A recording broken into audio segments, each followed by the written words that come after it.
တနေ့တာလုံးမှာအလုပ်တွေလုပ်ရမယ်အိမ်ပြင်ထွက်ရမယ်လုပ်ငန်းကိုင်တာတွေသွားရမယ်လုပ်ရမယ်သွားတဲ့အခါကျတော့အန္တရာယ်ဆိုတာကြုံတတ်တယ်accident နဲ့ပြောကြတာ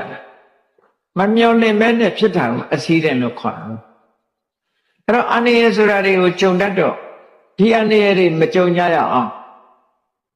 ဘာလို့ဖို့လိုအပ်တယ်လဲဆိုတာမှန်ကန်တဲ့နည်းတစ်ခုနဲ့အန္တရာယ်တွေကိုမကြုံမှုခရအတွက်ဟောဒီဒုတိယတတိယမြောက်စတုထမြောက်ခါထာလေးကဘာပြောတော့ဆိုတပ္ပိဗုဒ္ဓဗလပတ္တပိစိကံနိသယံပလံအရဟန္တာနိသတေစေနရက္ခံဗန္ဒာမိသဗ္ဗတောရက္ခဆိုတာအဆောင်အရှောက်အကာအကွယ်တစ်ခုလုံးလိုက်တ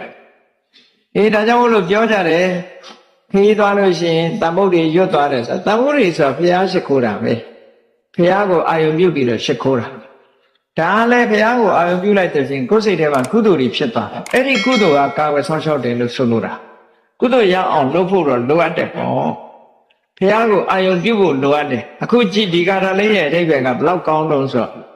ရက္ခံဗန္ဒာမိသဗ္ဗတောအရက်ခတ်သိမ်းကနေပြီးတော့ကိုယ့်အတွက်အကာအကွယ်ဖြစ်အောင်ဆောင်းလျှောက်ကိုလုပ်ပါတယ်တဲ့။ဘာနဲ့အဆောင်းလျှောက်ကိုလုပ်တာလို့ဆိုတပ္ပိဗုဒ္ဓဗလပတ္ထခရားတွေဆိုတာစွမ်းအားအမတန်မှကြီးတယ်။ကာယဗလညာနာဗလဆိုတာလို့စွမ်းအားကြီးတယ်။ခရားမှန်သမျှစွမ်းအားတွေအမတန်ကြီးတယ်။အဲ့ဒီခရားတွေရဲ့စွမ်းအားကိုအသုံးပြုပြီးတော့ဟုတ်လားအန္တရာယ်ခင်းမှုကိုစောင့်ရှောက်မှုကာကွယ်မှုကိုစီမံပါတယ်လို့ဒီလိုပြောတာဆိုလိုတာကမြတ်စွာဘုရားရဲ့ခုံကိုချီးကျူးလိုက်တာပဲတပ္ပိဗုဒ္ဓဗလပတ္တဆိုဘုရားရှင်တွေအားလုံးဟာကာယဗလညာနာဗလဆိုတဲ့စွမ်းအားတွေကိုရရှိထားတာဖြစ်ပါတယ်အဲ့ဒီဘုရားရဲ့စွမ်းအားတွေနဲ့ကျွန်ုပ်အကာအကွယ်လုပ်ပါတယ်ဒါလည်းအမြဲတမ်းမှန်ကန်တဲ့ဤစနစ်နဲ့လုပ်တာဖြစ်တယ်ပေါ့နော်ပိစိကံနဲ့စယံပလံ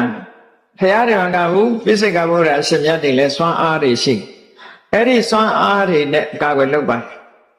အရဟန္တာနိသတေစေနယဟန္တာပုဂ္ဂိုလ်ရဲ့အရှိန်အဝါတွေလည်းရှိတယ်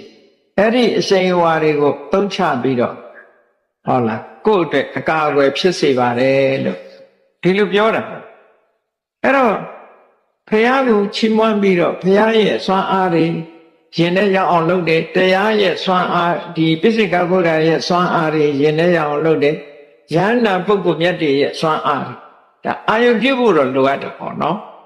လောကမှာပွင့်သွားတဲ့ဘုရားတွေအများကြီးရှိတယ်